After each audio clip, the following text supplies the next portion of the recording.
মে একাধিক বিশ্ববিদ্যালয়ে তারা পরীক্ষার শিডিউল ফেলেছিল। আমি এক্ষুনি যা মনে পড়ছে এক্ষুনি বলতে পারি, কলকাতা বিশ্ববিদ্যালয়ে লয়ের একটি পরীক্ষা পড়েছিল 28 তারিখ।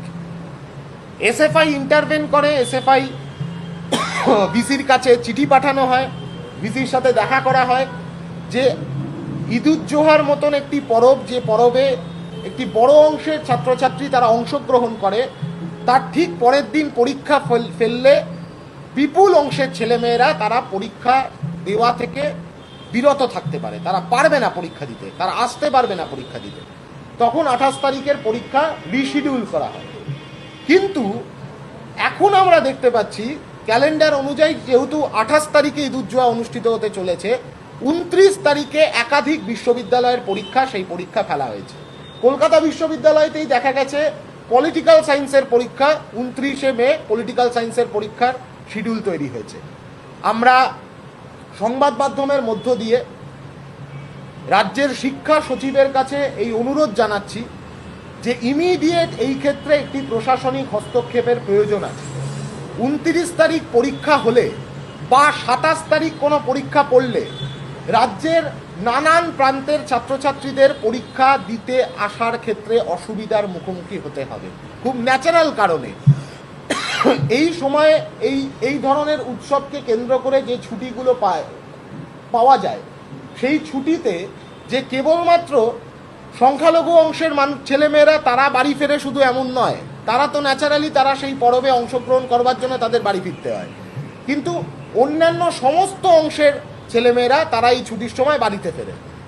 এখন একদিনের মধ্যে আবার ব্যাক করা, উত্তরবঙ্গের ছাত্রছাত্রীরা যারা উত্তরবঙ্গে বাড়ি, যাদের কলকাতা বা দক্ষিণবঙ্গের যে কোনো প্রান্তে তারা লেখাপড়া করছে বা রাজ্যের যে কোনো প্রান্তে লেখাপড়া করছে, বাড়িতে যাবে, একদিন সময় লেগে যাবে তো ফিরতেই, তাহলে সে পরীক্ষায় বসবে কি করে?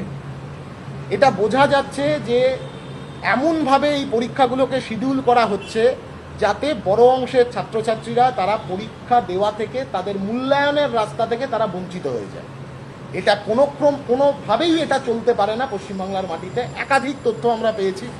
কারিগরি দপ্তরের একটি পরীক্ষা ওই সময় ফেলা হয়েছে, 29 তারিখ ফেলা হয়েছে।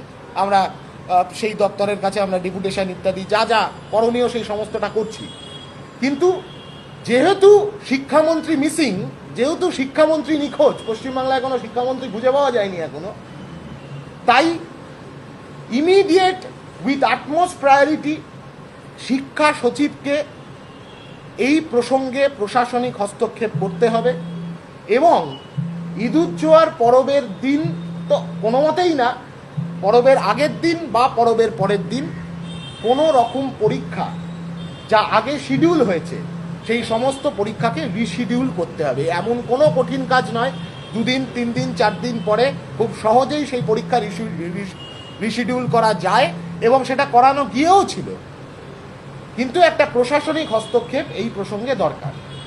3 নম্বর কথা আমার, সব মিলিয়ে স্কলারশিপ সংক্রান্ত একটি জটিলতার মধ্যে আমাদের রাজ্যের ছেলেমেয়েরা ব্যাপকভাবে ভুগছে এবং এটা আজকের বিষয় নয়।